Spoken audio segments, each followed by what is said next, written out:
যেসব ক্যান্সার সারানো তুলনামূলক সহজ। মি. কল্লোলের মতে যে কোনো ক্যান্সারই শনাক্ত করতে বেশি দেরি হয়ে গেলে সেটা মারাত্মক হয়ে উঠতে পারে। কিছু ক্যান্সার খুব বেশি দ্রুত বিস্তার হতে থাকলেও আগে শনাক্ত সম্ভব হলে চিকিৎসা সহজতর হয়, আর কিছু ক্যান্সার ধীরগতিতে ছড়ালেও শনাক্ত হতে বেশি দেরি হয়ে গেলে চিকিৎসা কঠিন হয়। বিশ্বে 200-এর বেশি ধরনের ক্যান্সার রয়েছে যার চিকিৎসা ক্ষেত্র বিশেষে ভিন্ন ভিন্ন হয়ে থাকে। যেমন ব্রেন বা ব্লাড ক্যান্সারের বেশ কিছু ধরন থাকে যেগুলো চিকিৎসায় অনেকটাই ভালোভাবে সারানো যায়। Breast cancer. বিশ্বব্যাপী যে ক্যান্সার সবচেয়ে বেশি দেখা যায় সেটি স্তন ক্যান্সার। এর চিকিৎসায়ও যথেষ্ট অগ্রগতিও হয়েছে। আমেরিকার ন্যাশনাল ক্যান্সার ইনস্টিটিউটের তথ্য অনুযায়ী ব্রেস্ট ক্যান্সার 3 গ্রেড বা ধরনের হয়ে থাকে, যার মধ্যে গ্রেড 1 বা লো গ্রেড সাধারণত ধীরগতিতে বাড়ে। ক্যান্সার কোষ কী হারে, কিভাবে এবং কতটা দ্রুততার সাথে বাড়ে তার উপর এ গ্রেডগুলো নির্ভর করে। এটি ক্যান্সারের 4টি স্টেজ বা পর্যায়ের অংশ নয়। এর লক্ষণগুলো মধ্যে স্তনে শক্ত অংশ, নিপল থেকে তরল বের হওয়া এবং স্তনে পরিবর্তন দেখা যায়। সাধারণত 50 বেশি বয়সের নারীদের স্তন ক্যান্সার বেশি হয়। স্তনের চামড়া, গড়ন বা ভেতরের দিকে যে কোনো অস্বাভাবিক অবস্থা মনে হলেই চিকিৎসকের কাছে যাওয়া উচিত। সাধারণত এই ধরনের ক্যান্সার অন্য ধরনের চেয়ে বেশি দেখা গেলেও স্তন ক্যান্সারে মৃত্যুর হার বেশ কম থাকে। তবে বেশি দেরি করে চতুর্থ পর্যায়ে চলে গেলে চিকিৎসাটাও তুলনামূলক জটিল হয়, বলছিলেন ড. Kallol. Prostate cancer. Prostate cancer সাধারণত ধীরে বাড়ে, বিশেষ করে বৃদ্ধ পুরুষদের ক্ষেত্রে। এনএইচএসের তথ্য অনুযায়ী কোনো লক্ষণ বা চিকিৎসা ছাড়াই রোগী যুগ যুগ কাটিয়ে দিতে পারে। অনেক সময় এর তেমন চিকিৎসার প্রয়োজনও হয় না।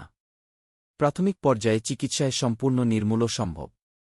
তবে অনেক সময় চিকিৎসকরা পরিস্থিতি বিবেচনায় চিকিৎসা নির্ধারণ করেন, কারণ চিকিৎসায় ইরেকটাইল ডিসফাংশন বা যৌন সক্ষমতায় প্রভাব এবং প্রস্রাব সংক্রান্ত সমস্যা দেখা দিতে পারে।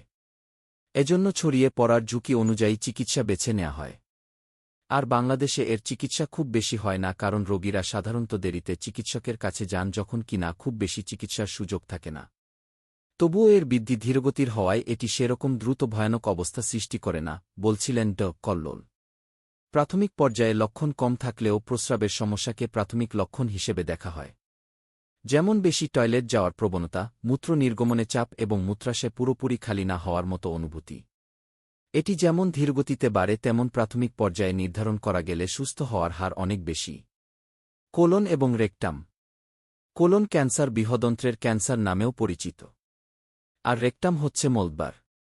এই দুই ধরনের ক্যান্সার সমস্যার হলেও এর চিকিৎসা তুলনামূলক বেশি প্রচলিত বলে উল্লেখ করেন ড. কল্লোল। কোলন ক্যান্সার অধিকাংশ ক্ষেত্রে হয় পলিপ থেকে, যেটা কেটে ফেললেই সমস্যার অনেকটা সমাধান হয়ে যায়। কারণ পলিপটাই আসতে আসে 5-7 বছর, 10 বছর পার হয়ে ক্যান্সারে রূপান্তর হয়, বলছিলেন তিনি। সেক্ষেত্রে 2-3 বছর পর পর কোলোনোস্কোপি করানো ভালো বলে উল্লেখ করেন তিনি। এছাড়া এই ক্যান্সার হয়ে গেলে বেশ কিছু লক্ষণ থাকে, যেমন মলের ধরনে পরিবর্তন, মলের সাথে রক্ত বা এমনিতে রক্ত, মলত্যাগ করার পরও অস্বস্তি, পেট ব্যথা, ওজন কমা, দুর্বলতা, এমন অনেক বিষয় রয়েছে। এর কোনোটা 3 সপ্তাহ বা তার বেশি হলে চিকিৎসকের কাছে যেতে বলছে এনএইচএস।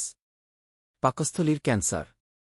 চিকিৎসা করে পাকস্থলীর ক্যান্সারও প্রাথমিক পর্যায়ে সারানোর ক্ষেত্রে উল্লেখযোগ্য মাত্রায় সাফল্য পাওয়া গেছে, যদিও এর লক্ষণ ধরতে পারাটা অনেক সময় কঠিন হয়।